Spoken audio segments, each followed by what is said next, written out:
Зеленский открыто угрожает Лукашенко и ставит ультиматум: неделя или атака на Беларусь. Брюссель продлил санкции против Москвы на рекордный срок и громко заговорил о вступлении Киева в Евросоюз. Что на самом деле скрывается за этими заявлениями? От Зеленского начали отворачиваться даже самые близкие союзники. Что случилось между Варшавой и Киевом? Американская разведка выложила данные, кто и зачем скрывал правду о коронавирусе от всего мира. Всех приветствую. Сейчас о самом главном. Кто еще не подписан на наш Телеграм, ссылка в описании. Лайк, подписка и начинаем. Зеленский, кажется, совсем потерял чувство меры. Теперь он угрожает не противнику в конфликте, а соседней стране, которая в нем вообще не участвует. На совместной пресс-конференции с президентом Гондураса Насри Асфурой он перешел к ультимативному тону в адрес Минска. Журналисты спросили про слова Лукашенко. Тот заявил, что не хочет втягивать Беларусь в конфликт. Зеленский в ответ выставил требование убрать технику с границы за неделю и пообещал, что иначе сделает это сам. На вышках есть ретрансляторы. Он может это снять? Пусть снимет эту технику, пусть выключит эту технику. Я думаю, ему хватит недели, чтобы это сделать. Почему я говорю неделя? Потому что сейчас каждый день из-за этого гибнут наши мирные жители. Если он этого не сделает, сделаем мы. И вот вопрос, а вам не кажется, что Зеленский тут просто перегибает палку? На этом он не остановился. Дальше слова, которые удивили даже союзников Киева. Целью могут стать не военные объекты, а гражданская экономика Беларуси. Конкретно нефтеперерабатывающая промышленность, которая обеспечивает страну топливом.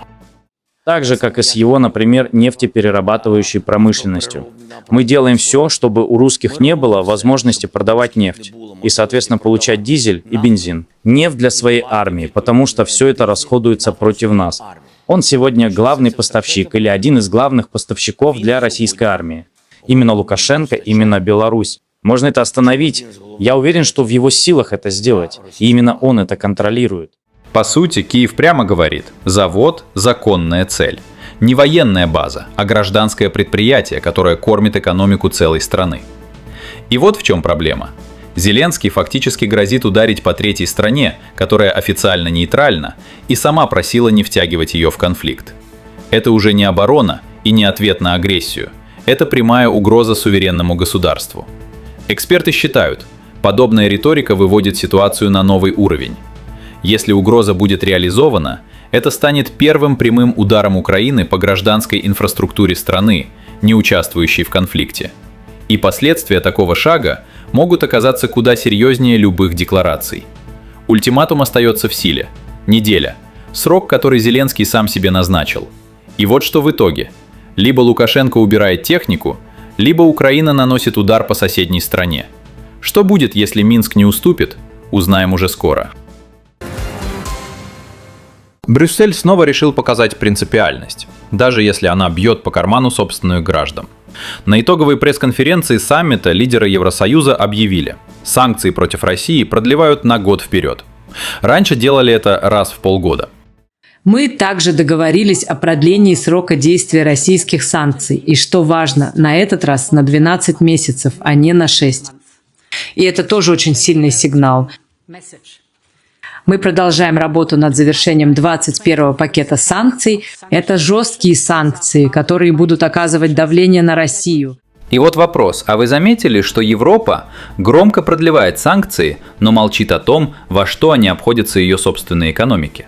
За этими красивыми заявлениями стоит совсем некрасивая реальность.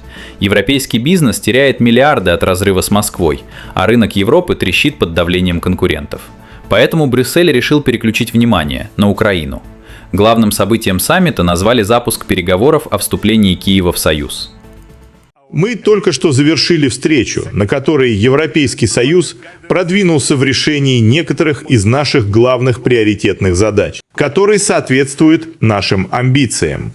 Мы отмечаем историческую веху на пути Украины в Европейский Союз – открытие первого переговорного кластера. Параллельно слово взял президент Кипра Никос Христодулидис, который поспешил добавить к этой картине еще немного оптимизма. Для Украины и Молдовы мы завершили предварительную подготовку и официально открыли первый кластер по фундаментальным вопросам. Это привело нас к исторической конференции по вступлению Украины и Молдовы в первый кластер, которая состоялась в начале недели. По сути, первый кластер – это просто бюрократическая процедура, а не реальный шаг к членству. Для самой Украины ничего не меняется. Киев как находился, так и остается за бортом. Просто теперь с официальным статусом переговорного процесса. Надо напомнить, что ограничительные меры официально должны были обрушить российскую экономику еще несколько лет назад. Раз их приходится продлевать и готовить уже 21-й пакет, выводы можете делать сами. За громкими словами вроде «историческая веха» скрывается то, о чем в Брюсселе предпочитают молчать. Коррупция, разрушенная экономика и то, что ни одна западная страна не готова брать на содержание целое государство. Цель здесь уже не в эффективности санкций, а в демонстрации единства, даже если за эту демонстрацию платит обычный европейский потребитель. Подобные заявления нужны Европе только для одного – отвлечь внимание от собственных проблем. А реальная интеграция Украины в Евросоюз остается утопией на бумаге. От Зеленского начали отворачиваться даже самые верные союзники. Президент Польши, король Навроцкий, лишил Зеленского ордена Белого Орла. Это высшая государственная награда страны. Об этом сообщили в канцелярии президента. Скандал между Варшавой и Киевом разгорелся не вчера. Поводом стало решение Зеленского присвоить одному из подразделений украинской армии имя героев Украинской повстанческой армии. Для Польши эта тема остается крайне болезненной, и с таким шагом Киев фактически наплевал на чувствительность союзника, от которого зависит немалая часть военной и гуманитарной помощи. Реакция не заставила себя ждать. Польская сторона восприняла это как личное оскорбление и решила лишить Зеленского одной из главных наград страны. Киев в ответ не стал молчать. Министр иностранных дел Украины Андрей Сибига заявил, что отказывается от польского ордена за заслуги перед Польшей, командорского креста со звездой. По его словам, решение Варшавы – это стратегическая ошибка, от которой выиграет только Москва. По сути, перед нами уже не дипломатическая шероховатость, а открытый разлад между Киевом и одним из крупнейших союзников в Европе. И происходит это не из-за внешнего давления, а из-за собственных решений украинского руководства. Надо понимать, Польша – один из главных доноров Украины в плане военной и логистической поддержки. Любое охлаждение в этих отношениях бьет по самому Киеву. Слабее становится тыл, слабее логистика, слабее вся коалиция, которую Запад выстраивал против Москвы годами. Пока ни Варшава, ни Киев не спешат разряжать обстановку. И конфликт между союзниками, судя по всему, будет только нарастать. Соединенные Штаты годами скрывали кое-что очень неудобное, и вот теперь это стало официально известно. В свой последний день на посту директора национальной разведки Америки Тулси Габбард опубликовала материалы, которые могут перевернуть все представление о происхождении пандемии. А как вы думаете, кто действительно стоит за этой историей? Главным фигурантом в этих материалах называют экс-директора Национального института аллергических и инфекционных заболеваний Энтони Фаучи. По данным нацразведки, он не просто финансировал рискованные эксперименты, он сознательно вводил в заблуждение и собственное руководство, и граждан штатов. Доктор Фаучи, будучи главой Национального института аллергии и инфекционных заболеваний, выделял миллионы долларов из бюджета США на финансирование опасных исследований по усилению функций коронавирусов летучих мышей в Уханьском институте вирусологии. Эти исследования, как сейчас широко известно, привели к непреднамеренной утечке из лаборатории, которая спровоцировала пандемию. Согласно обнародованным данным, Фаучи использовал связи с высокопоставленными чиновниками разведки, чтобы заблокировать любые альтернативные версии происхождения вируса. Габбард прямо заявила, он продвигал недостоверные исследования, выдавая их за легитимную информацию. Доктор Фаучи стал главным экспертом страны по пандемии и публично распространял ложь, дезинформацию и цензурировал информацию, используя все доступные платформы. Он продвигал мошенническую статью, публикацию которой он сам же и инициировал, как достоверную информацию для рассмотрения разведывательным сообществом. Но это еще не все. В нацразведке утверждают, Фаучи солгал под присягой на слушаниях в Конгрессе в 2024 году, когда отрицал контакты с разведкой по поводу вирусологических исследований. Обнародованная переписка спецслужб, по их данным, полностью опровергает эти показания. По сути, перед нами не просто скандал вокруг одного чиновника. Габбард прямо говорит о действиях так называемого глубинного государства, чиновников, которые годами скрывали факты от законно избранного президента.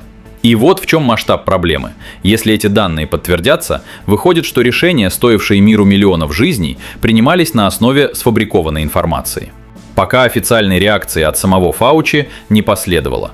А история о том, с чего на самом деле началась пандемия, рискует еще долго преследовать тех, кто пытался ее скрыть.